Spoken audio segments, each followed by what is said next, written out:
Hi, so thank you for watching this mock test in Enfield. Today we have got Stacey.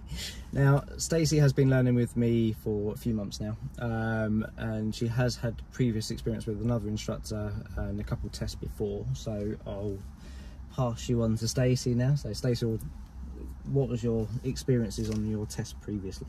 Well, my last test wasn't that bad, but I'll start off with my first one. I wasn't ready for my first test, but I just wanted to throw myself into the deep end. So I was braking really harshly, so the examiner's head was going back and forth, and my observation wasn't great either, but I wasn't ready, as I said. The second one was a bit better. I did have a panic attack, unfortunately, so that kind of set the tone. And one of the big things that failed me was that I was turning right at a roundabout, and I moved over to the right lane, and I was so slow, basically, so that affected the people behind me, so he had to fail me on that. I was fine with my maneuver, that was okay. And then on my third test, I had some Red Bull, which I shouldn't have, because I think it made me more jerky and more nervous, and that was reflected in my driving with my braking. That was very harsh braking, and also when I had to do my maneuver when you have to go to the right of the road, so that was very jerky. And even when I had to reverse back 2 car lengths, I got quite close to the car that was behind me, so I went over the 2 car lengths. And the thing that failed me was that I was turning right at Enfield Lock, where you've got the crossing, where you've got the Lidl on your left hand side, and there was a cyclist on my right, and I didn't check my mirror, I didn't check my right mirror, so the instructor had to take action at that point. And my fourth test, I was very nervous, I must say I was very nervous, and I kept I overused my handbrake. I didn't normally use my handbrake that much, but I overused it, and I wasn't putting it down properly, so it kept on ringing, and that was a distraction with my driving. And also the worst part of it all was that there was a sharp right turn. It was very tight, and I had traffic in front of me and behind me, and I made a complete pig's ear. I kept on stalling every time I had the opportunity. If I could have just held my nerve and just, steered quicker, more tighter, and not lost my nerve, I would have been fine. But that was the nail on the coffin, unfortunately. And the examiner, he said to me, "It's such a shame, it's just your nerves." So that's why I'm here with Michael. I have been doing the Diane Hall course, and that's helped me immensely, because being anxious has affected my learning experience, because I'm not taking it all in. Michael will be saying something and I'm not hearing it, I'm not responding to it. So but the Diane course has helped me immeasurably. Yeah, and I'll put a link in the description underneath as well for Diane Hall's course. It's very, very good. Quite a few of my clients that suffer from anxiety has used it and found it really effective as well. When I started teaching Stacey, the nerves were there, you could see straight away, very nervous as a driver, and it's trying to get her to have more confidence in herself, because she has got the ability to, she just doubts herself a lot. And I think we are definitely making a lot more headspace. There's a lot of stuff that's obviously I've taught you, which is different to the way that you were taught before, which seems to help, mainly petrol. So getting that speed in, getting a bit more confident with those pullaways. So we're going to do a mock test now in Enfield. This is one of the test routes that you could be asked to do.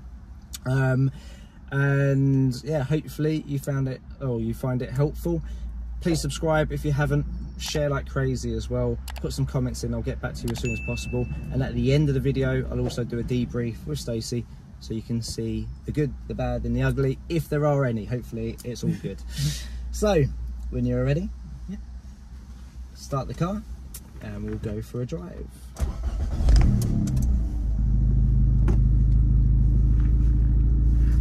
Just do the reverb a little bit. We'll do the AC just to keep us a little bit more chilled.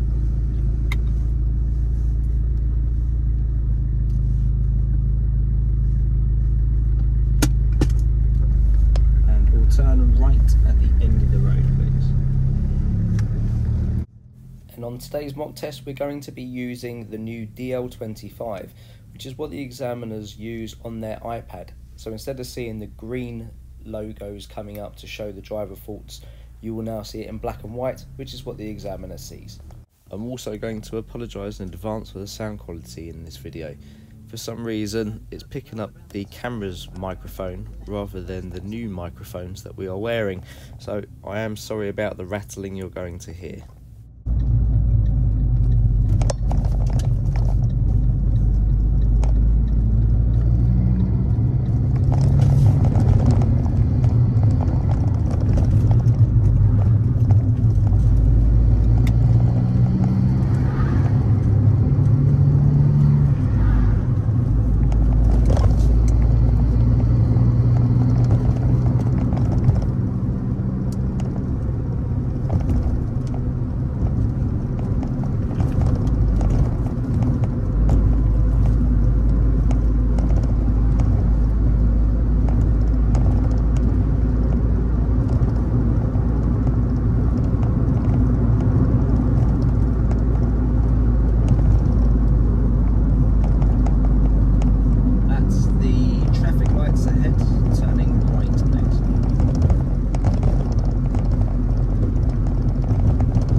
This is a junction that catches a lot of people out because people don't acknowledge that lane 3 is for right turns as well as going straight. So it's important when you go through this junction that you make sure that it is safe on your left hand side, as people are allowed to go right at this junction in that lane. And don't forget, that's a massive truck next to us at the moment, so that's a high risk area. Stacey picks up her first driver fault here for use of mirrors, change of direction, because she's not checking the left mirror to see if anyone's merging with her.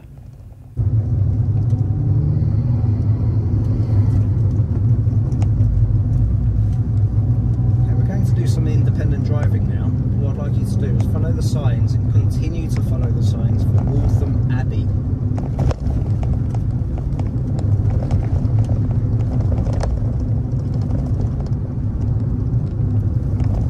This junction catches a lot of people out.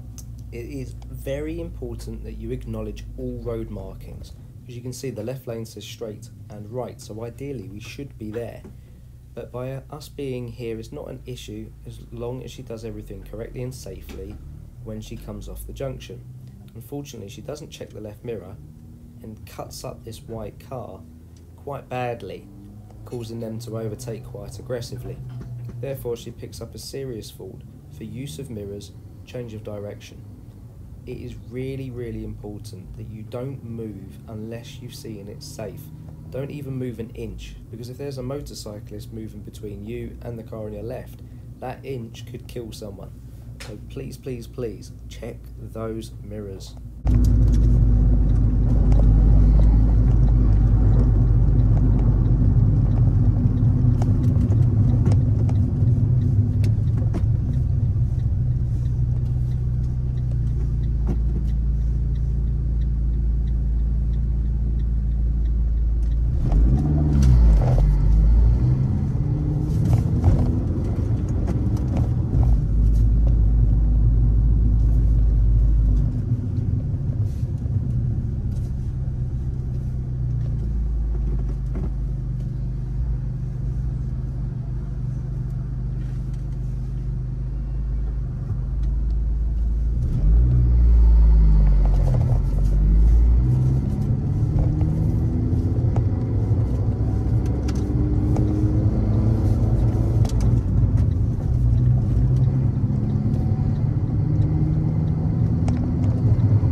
notice the national speed limit sign?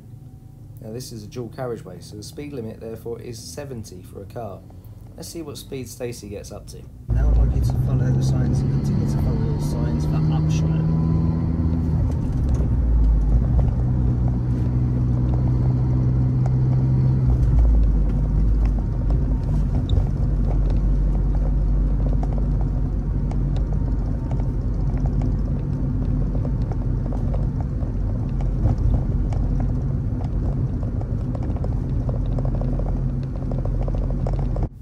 You can see, not particularly that fast. This is a conversation we have quite a lot. Now, because there was no one behind, I've not marked it down, but some examiners will. Now, notice it is safe on this roundabout to go, but Stacey goes into first, brings the clutch up quite harsh, causing the bump, and therefore gets a control fault for use of gears.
Shortly you're going to see me check over her shoulder for the speed, and the reason being she's excessively slow for this road. It is a 40 miles per hour and there are vehicles behind. Because of that, she gets a driver fault for a progress appropriate speed.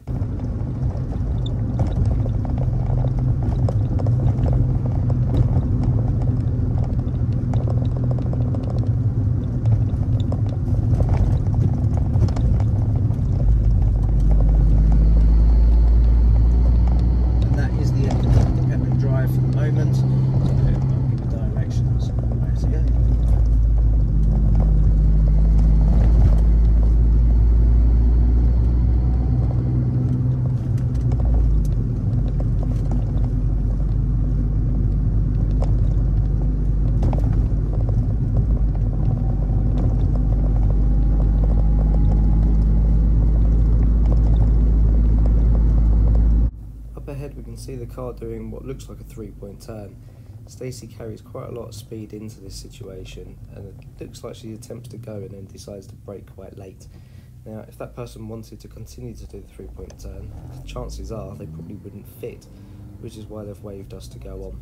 So Stacey gets a driver fault for awareness and planning. Stacey also picks up a driver fault for control foot brake, because when she stops it's quite sharp and there are vehicles behind us. Thank you, and drive when safe to do so, please. Stacey does well here because she can see that there's loads of cars coming.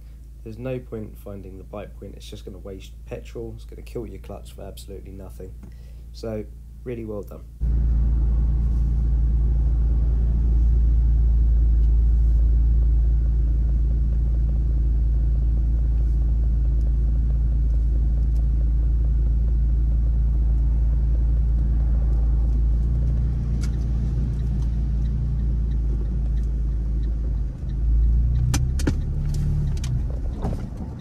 And that's why I hate trying to do clutch only pullaways. It's just not worth the headache.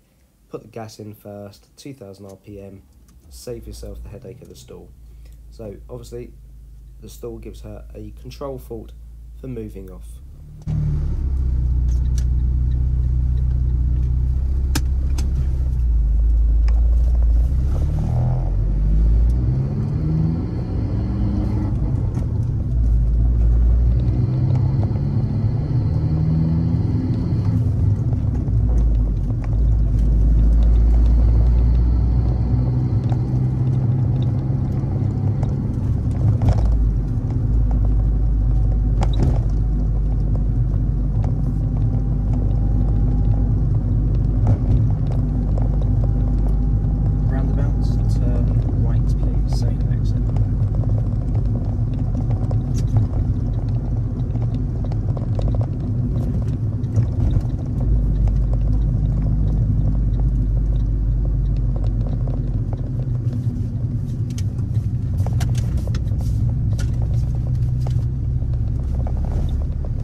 to do so this time, yes.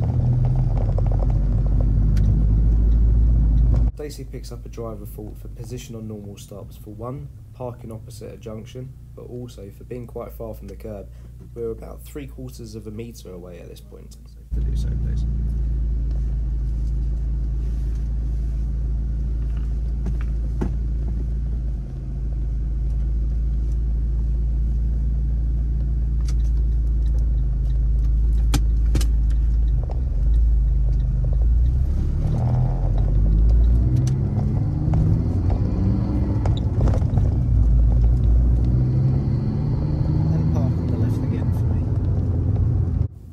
The reason why I've asked her to park up again is because of how far she was last time.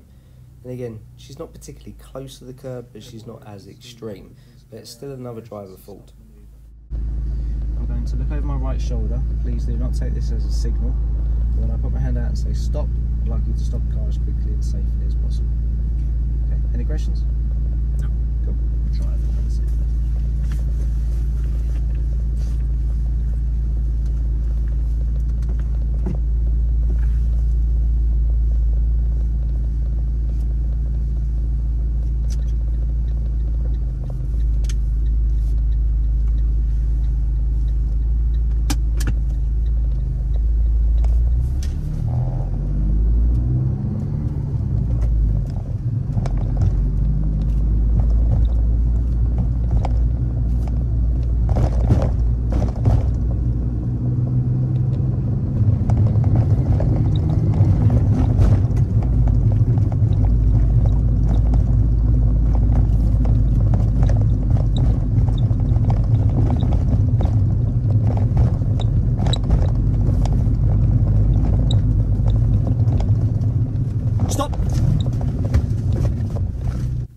Good reaction. I think she could have used a bit more brake pressure there, but she stops well within the allotted distance. So well done.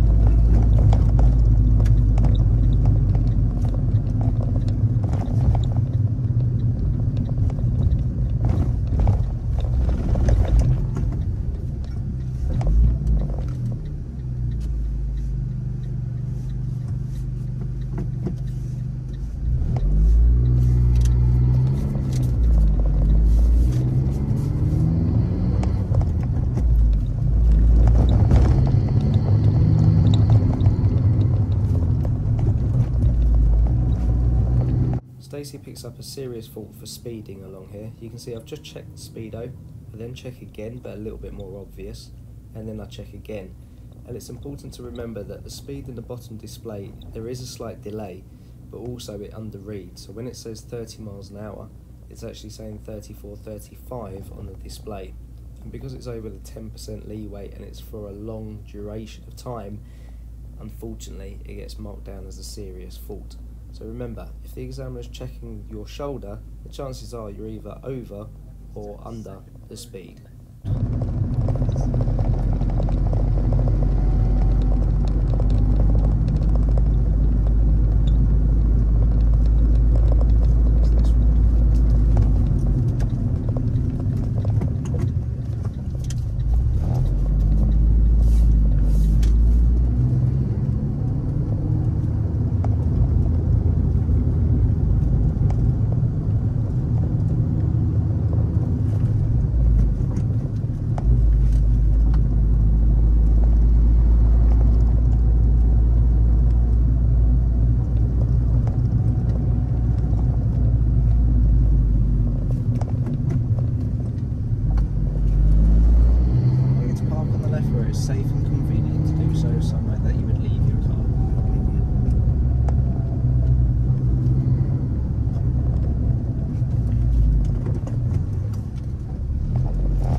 another driver fault here for position on normal stops. She should really stop here. Unfortunately, she blocks this driveway, therefore picks up a fault. Remember, when you're asked to park where it's safe and convenient to do so, you are not allowed to block driveways. It is only if the examiner states that you are allowed to block driveways that you can.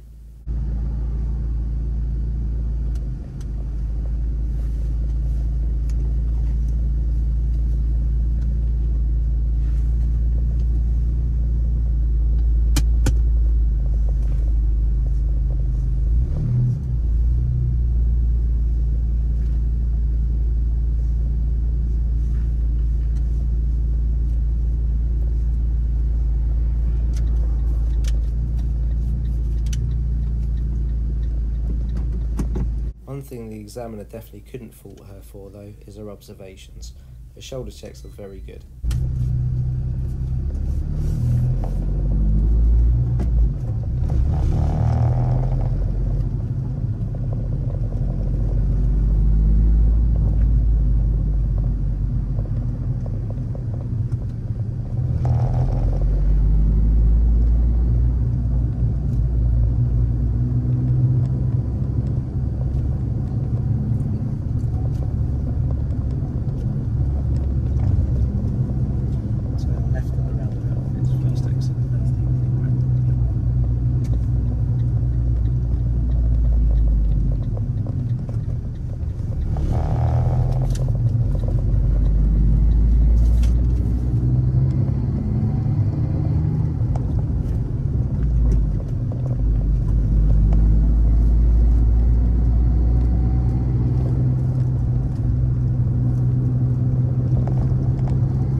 Unfortunately, this time Stacey picks up a serious fault for position normal stops as she stops on the pavement. Drive when we're ready, please.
Stacey picks up a driver fault for use of speed here for speeding.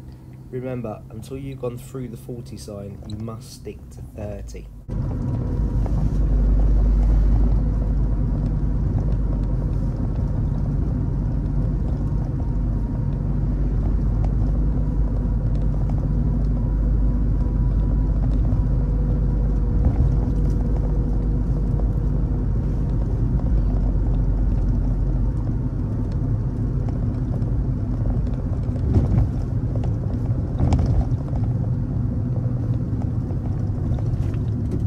Stacey picks up a catalogue of faults here. First of all, she's coming in too fast, brakes quite sharp, and stops short of the line.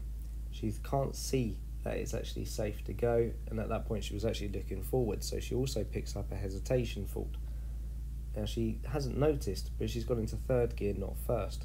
So as she goes to pull away, she goes into a stall. And this is all just anxiety-based faults. It's really important that you take your time when you're coming up to junctions and make life easier for yourself. She ends up having to apologise for the car behind because she's missed the opportunities, and also therefore picks up a serious fault for hesitation.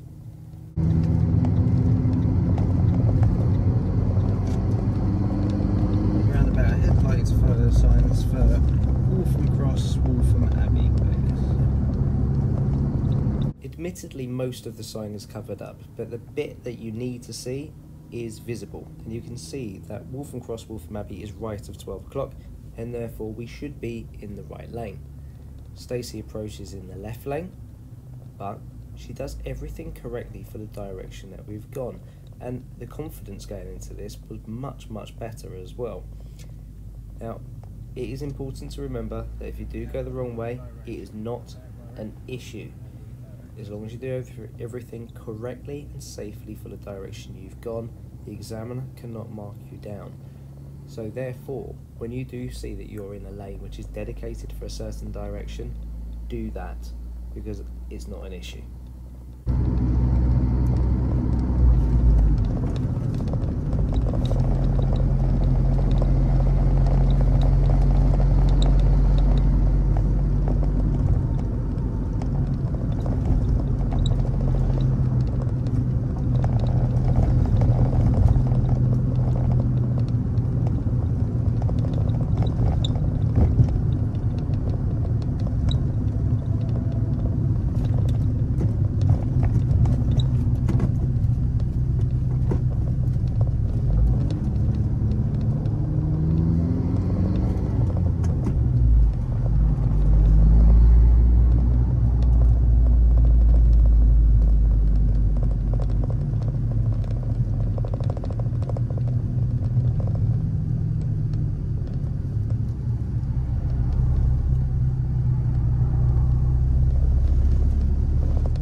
Traffic along here is horrific, and there's no point you watching this bit, so I'll fast forward to the next junction.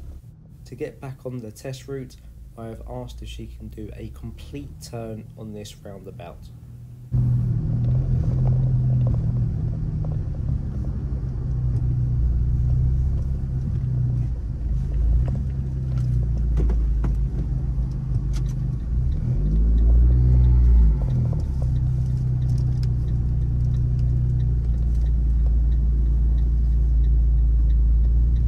Stacey picks up a driver fault for steering and for the use of gear. Her steering here becomes quite erratic, and you will see when she goes round this next bend, she has to do a quick adjustment steer to avoid colliding with the curb.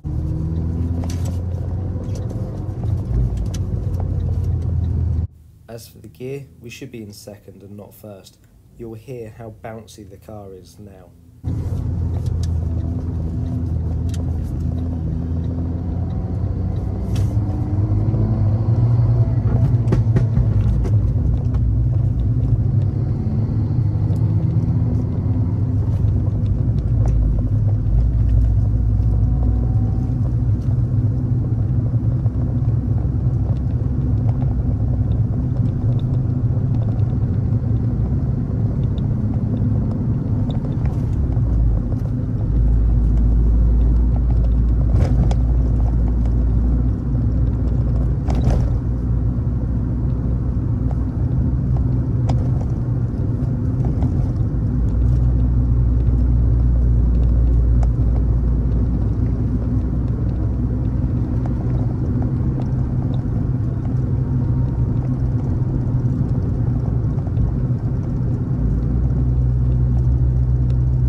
Stacey picks up another driver fault for gears.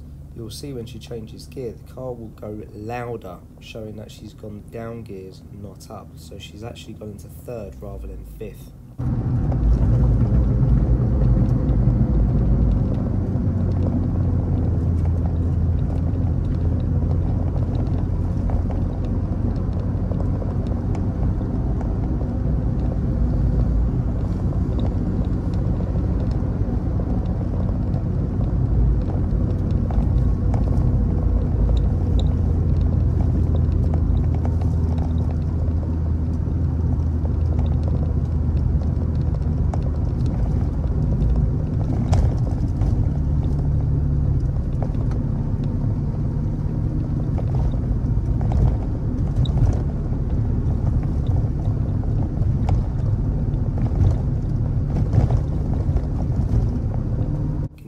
national speed limit signs on both sides of the road.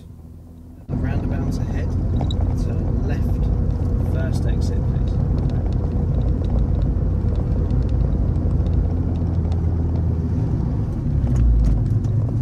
Stacey picks up another driver fault for steering. You'll see it's quite snatchy going into this corner. You can see where we kind of keep leaning in.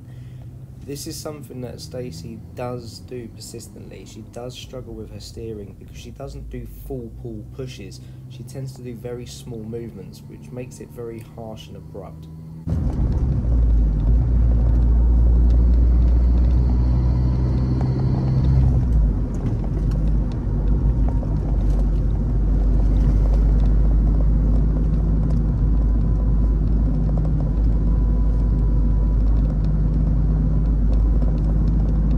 Word of warning, this next island has bad subsidence on the left side of the road, so try to avoid it by moving right. You can see how abrupt that was on the car.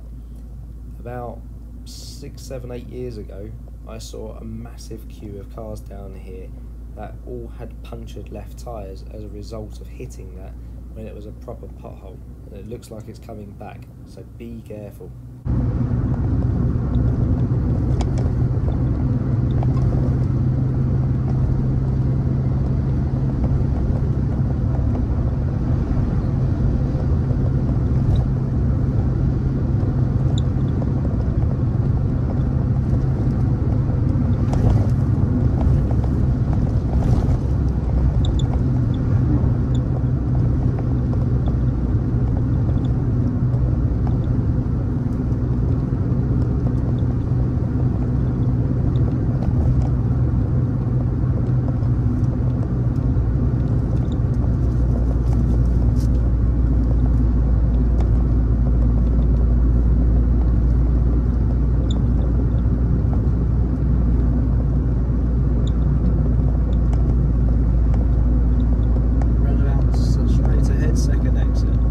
Stacey picks up a control fault for clutch. She goes down to third gear and we have got way too much speed for third. She brings the clutch up quite harsh, causing that jolt.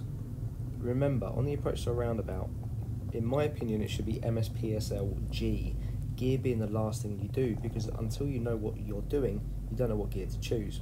Unfortunately here, she does straight line this roundabout. You can see how she cuts into the right lane and therefore picks up an automatic serious fault for position on lane discipline.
Stacey drifts into this hatch mark, and especially with the car coming towards her there, it will be marked down as a driver fault for normal driving position.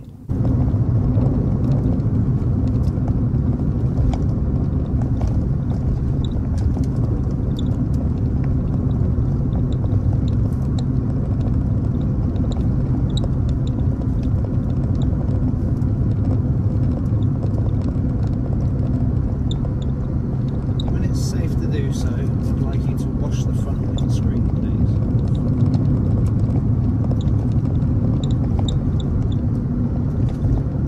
Thank you. Traffic lights ahead, turn left. Okay. Stacey also picks up a driver fault for use of mirror signalling and for signals timing. it's really important that you don't indicate before a side street that you're not intending to go in, because if a car wants to pull out of that road, they might pull out in front of you thinking that you're going to turn left. In this particular junction, I wouldn't bother with an indicator, as it's a dedicated left turn only lane.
The signal's timed fault.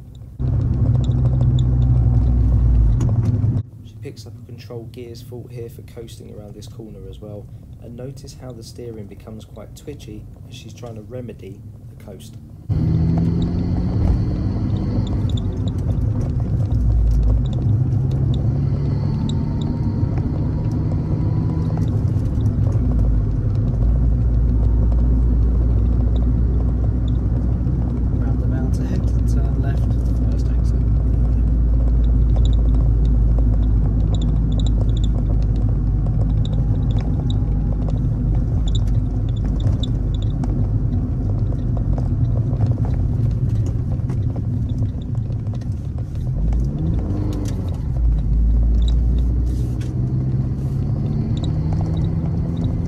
Stacey acknowledges the roadworks up ahead really early, does good mirror checks and signal, and double checks as well.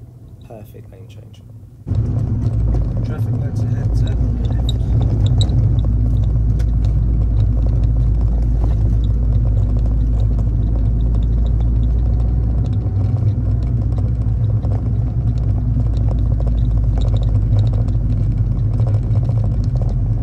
Stacey checks the mirrors well here, and she knows there's a car close behind, but she brakes quite sharp, and the car behind is really tight.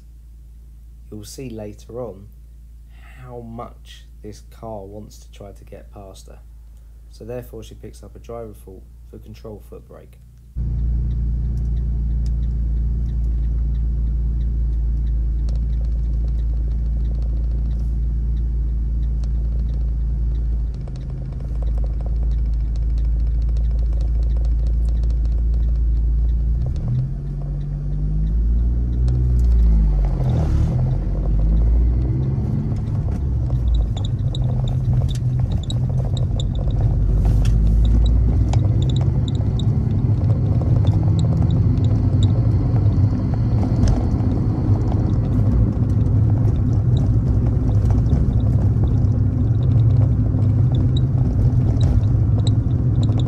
As we can see, the speed limit now increases to 40.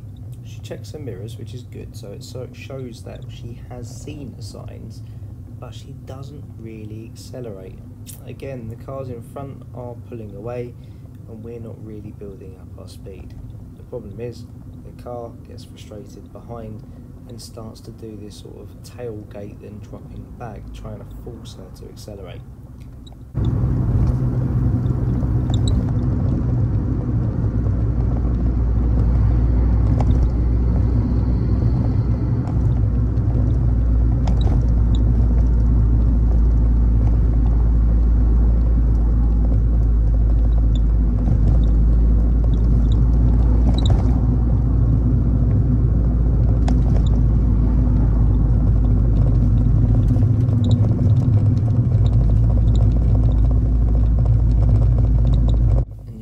Again, that she gets a little bit twitchy with the steer going into this corner,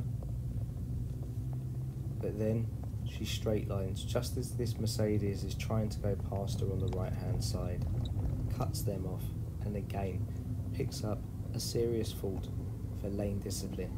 It is really important to remember that whatever lane you enter that roundabout in, you must stay in when it's a 2-lane roundabout. Traffic lights ahead, turning right.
Ahead, turn left, first exit.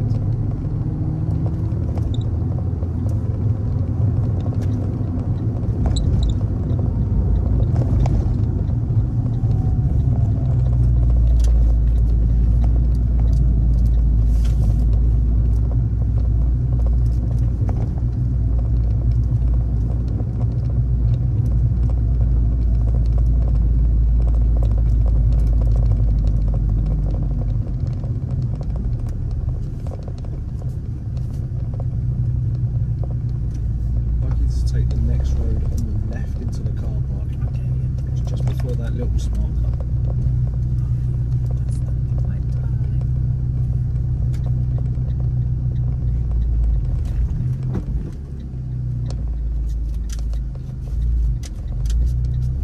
I'd like you to drive head first into any bay of your choice. I do not mind which one.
reverse the car out, make the back of the car go to the left, please, so we can exit the car park.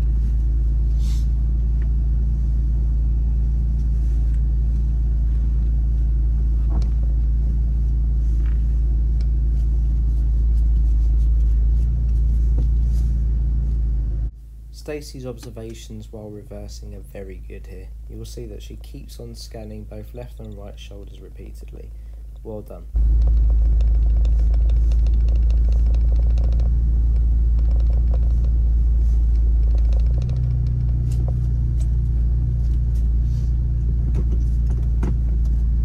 want me to leave the car park? Yes, please. Yeah.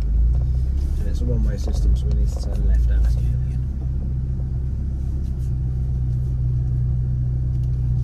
And she picks up a steering fault here. Personally, I'd be more over to the right to allow getting around this smart car to be a lot easier. She starts to turn a little bit late, although she does turn very quickly, but acknowledges that she's going to hit the curb. She then stops and reverses back. Now personally, I'd put a little bit of right turn on just to clear the curb and then drive forward. So the issue now is that she reverses back with full lock left on, so she ends up in exactly the same place. She then moves forward and acknowledges the wrestle of the gear there. She's got into third, so she will stall. But now when she moves forward, she ends up in exactly the same place as she was before. Luckily, that stall does kind of change the angle of the front of the car because of the bounce effect, so she does clear the curb. But it's important to remember, if you full lock left, move forward, then reverse back with full lock left, and then move forward with full lock left, you end up in exactly the same place. You need to change the steering to change the angle of the car in order to clear that junction.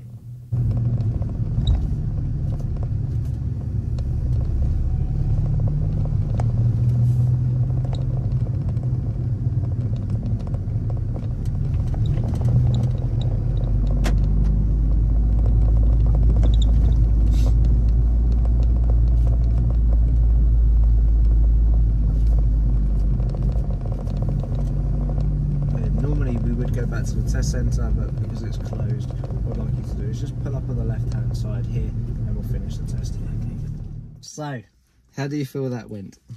I don't think I passed, but I'm so happy I was able to hold my nerve when I knew I made quite a few boo-boos. I held it together and I just carried on. Good.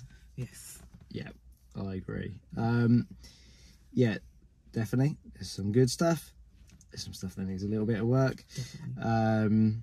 You know you failed. There was a fair few things. I think your nerves are definitely there. Yep. You know, and there's no getting away from that. Okay. We've got to be able to try to control these nerves. Mm-hmm. You'll see in the video how your anxiety is so heightened that your movements become very erratic. Okay, so in particular, like when you're trying to change gear, it's like you're wrestling it. Yeah, you're chucking it all over the place. And as a result, the majority of your faults do fall into control faults, because it's the way that you're actually controlling the car. In total, we got 29 minor faults, driver faults. 1, 2, 3, 4, 5, 6, 7, 8, 9 serious faults. Wow. Okay. Okay. We'll go along the sheet, so we'll do it in chronological, so it's a bit more sort of on point, as it were. So first thing is mirror checks. When you're basically moving, turning right, if there's 2 lanes turning right, what do we need to be checking? We need to be checking the right mirror when we're moving over. Cool. And if you're in the right lane, then there's 2 lanes that's turning right, so you've got your right lane, and then the lane next to you is also turning right. Where do we need to be checking then? Left. Exactly. We're not. Okay. Now, on the first one, there was nothing there. Okay, I gave you a driver fault for that, benefit the doubt. But then the next roundabout where I asked you to follow signs to Waltham Cross, you've gone from the right lane into the left lane, and there's a car there that you've cut up. Yeah. Okay. Yes. So the mirrors we need to get on top of, and the majority of the time your mirrors are actually quite good, to the point of actually being extreme. And I think again it's the anxiety where you're just kind of constantly going, I've got to see everything. we've got to tame it. Control accelerator, we had one basically when we were changing gear. There was one occasion where you kept your foot on the accelerator when you brought the clutch while your clutch was down, just needed to flick, nothing big, just a driver fault. Now control gears, 6 driver faults and 1 serious fault on gears alone. Ooh, okay. And it's something that I spoke to you about before. Yeah. You're preempting your gear far too early. Okay. So you're coming up to a roundabout and you're going into 3rd gear when you're still doing 40+ miles per hour. So it's slow the car down. Now, for those of you that have watched my video on roundabouts, I teach it as MSPSL G. So you do the gear at the end. And I know some driving instructors don't agree with this. At the end of the day, as long as it's working, it works, and it's not too much of an issue. But the way that I think about it and the way that I drive is I don't change the gear until I know what gear I need. If you pre-select gears, it can force your hand and it makes you want to go even though it's not safe. There was one of those roundabouts where we came into it a lot faster than we should have been. There was a car coming and it was because we had the pre-selection. So you're telling yourself, I'm going. And it's like, actually, I can't go, it's too dangerous. Yeah. That then caused us to brake really harsh. And there was a car behind us as well. Yeah, I saw that one. So change the gear after you know what gear you need. Okay, don't change it on the approach, especially when you're going at low speeds, because it's going to just whiplash your passengers. Yeah. And we want the examiner feeling comfortable. We don't want the examiner looking like a nodding dog. The control brake, like we said, bit harsh. 2 driver faults and the serious as well on that one, because that was quite a high risk area with that vehicle behind. The moving off control, a couple of times stalling. Yeah. One, not using enough petrol.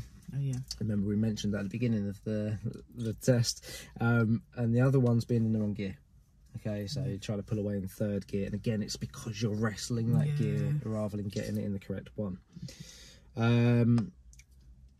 The moving on, sorry, pulling over. So when I'm asking you to pull over on the left, where it's safe and convenient to do so, what aren't you allowed to park on, near or in front of? Oh, where there's a crossing, definitely not near a crossing, or a turn-in, where there's a turn-in. Yeah, so can't park within what distance of a turn? Oh gosh, I couldn't tell you. I mean, no closer than, well, this is different because it's a roundabout. Still a junction. I'm just going to give it a wild guess, but I'd say no more than, I mean, no less than 8, about 8. Oh, so close.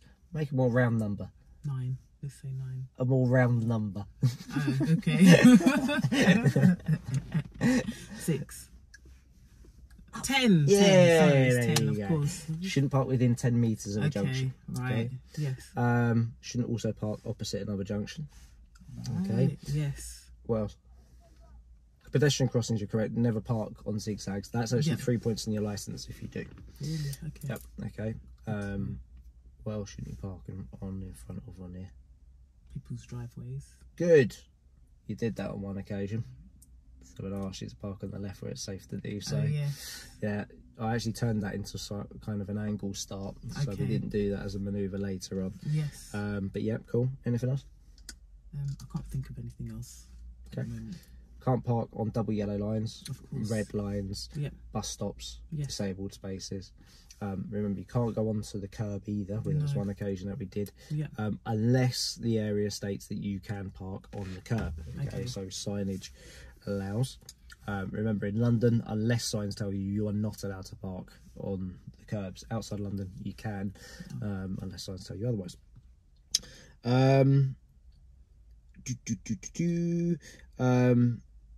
Hesitant, again, that was when we basically came into that approach really harsh. We got a serious fault for that one because we could have gone on a couple of occasions, but you were just so freaked out from the excessive brake, it kind of just dominoed, and then you tried to pull away in 3rd gear. There was the one where we went the wrong direction, not a massive biggie, but we had a roll back, so that was a parking brake. Remember, when you're stopped on a hill, get the handbrake on. There was also another occasion before that where I kept on doing this. I saw your head doing that, actually. Why was I doing that? Were you checking that I was paying attention to what was coming towards me? I'm not sure. Because I can see that out the windscreen. The speed. Yes, it's the speed. Yeah. So when you see the examiner doing this, yeah. it's not because they're checking out your perfume or your aftershave. Well, yeah. Okay, unless it's a nice one. Yeah. They're checking your speedo because we can't see from here. Of course, yeah. So I've checked it and I've gone, right, she's doing 34 and it's a 30. So I've gone back over here. And then after a few seconds, I've had another little look. Still doing 34. Yeah, so I'm thinking, right, this isn't good. Okay. Yeah. I've done another one, still over 30. Yeah. Okay, right. Okay. Yeah. If the examiner's checking over your shoulder, they're checking your speed. Yes. It doesn't necessarily mean that you're going too fast. It could mean that you're going too slow as well. Okay. Drive at an appropriate speed for the road conditions. Okay. Yes, you can fail for going too slow. I know a lot of people seem to think, oh, if you drive at 20 everywhere, you'll be fine. No, you fail because you're driving too slow for the road condition. That wasn't your problem today, though. Steering a couple times a bit aggressive with the steer, kind of getting a bit of lateral G-force going into the corners, and also when we went round that roundabout where it was a bit harsh when we did the U-turn. Yes. You did the whole thing in first gear. I know, I remember that. So then when you went down the hill, you went to go into fifth gear and you wrestled it and you went into third, and then the car's gone, yeah, and I'm thinking she's going to realise that gets in third. Oh my gosh. Okay, so remember, if you can hear the cars making more noise, have you gone up gears or down gears? I've gone up gears. No, I've gone down gears. That's it. If it's making more noise, then I need to go up. It's saying I need to go up. Yeah. Exactly. Let's get the door open so we can get some air through the car, because it is a little bit warm now. There was an awareness fault. Now, this was when we hit that sort of subsidence in the road. I didn't actually mark you down for this, but it is awareness. You should see that that's bad, okay? Then we had a coast, came up to a roundabout with the clutch down. Okay. Yeah, remember the clutch must be up when you're going around corners. We also straight lined 2 roundabouts. So the first one was it was coming up to Waltham Cross, I think, or Waltham Abbey. Yeah. So we were in the left lane, we were fine. Okay. We're following the contour, but then we've cut in, and there was a car that was on the right-hand side that you've cut in front of. Okay. Then later on, there was another situation where you straight lined the roundabout, and I'm trying to think, was there a car on that one as well? Yes, right at the end of the test, there was the white Mercedes that went into the right lane, and we kind of cut into their position. Okay. Now, the reason why that Mercedes was trying to go around you was because you were going too slow on the approach again. Yep. Okay, again, it's that pre-selection of gears that just overkilled your car.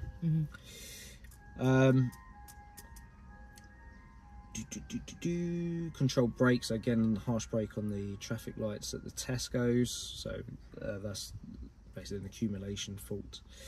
And then a steering fault just at the end. Now, that was an interesting one, because when you came out of that car park, okay, you could have probably just made it. Yeah. Okay, but it wasn't really worth taking the risk, so you've reversed back. Yeah. Perfect. I don't mind. Okay. But when you reverse back, you still had the full lock left on. Right. So when you've moved forward, you've gone through exactly the same position as you had before. Me. Yeah. Yeah. Luckily, because you actually stalled, it made the front of the car bounce a little bit, so it actually made the car pull in a little bit tighter. Yeah. Okay, that's why you weren't quite in exactly the same position as before. But remember, if you reverse back, change the angle of the steer. So go to straight, let the car come back, then when you go, you can go. Okay. Yeah. So, in all, it's the nerves. Yes. The nerves are the problem. We've got to get you relaxed. Okay, you've got to really study Diane's course. Yeah, I need to consume it. Yes, definitely. Okay, because you're better than that. 100%. You're much better than that. The emergency stop was good. It was a little bit sort of panicky again. You kind of like had a bit of a gap before you hit the brakes, but it wasn't excessive. Okay. And the last manoeuvre, the pull at head first brake park and reverse, really good, really tidy manoeuvre. So there's a lot of good in your driving. You are seeing things, you are responding to stuff most of the time really well. it's just the control of the car and it's the anxiety, in my opinion. I Yes. can only say in my opinion. Okay. Would you agree with that, or? I do agree with that, yes. Cool. Okay. So hopefully you found that helpful. If you would like to do a mock test with me, you can either email me on the email listed just here, or you can give me a call on the phone number at the bottom, and we'll try to get you in as soon as we can. Just to give you a heads up, it's normally about 3 to 4 weeks until we can get you in, but obviously we will if we can. And again, if you liked it, please share, like, comment as well on your views. And if you've suffered from anxiety, you know, like Stacey does, you're not alone. Yeah, there's a lot of people that go through it. That's why Diane Hall's course is there, to help people that go through these test nerves and just general nerves when it comes to driving. And feel free to give me a call or a text or an email or whatever if you need to talk, if you want to get some of this stuff off your chest because you're stressing so much. I'll help as much as I can as well. All the best. Thank you.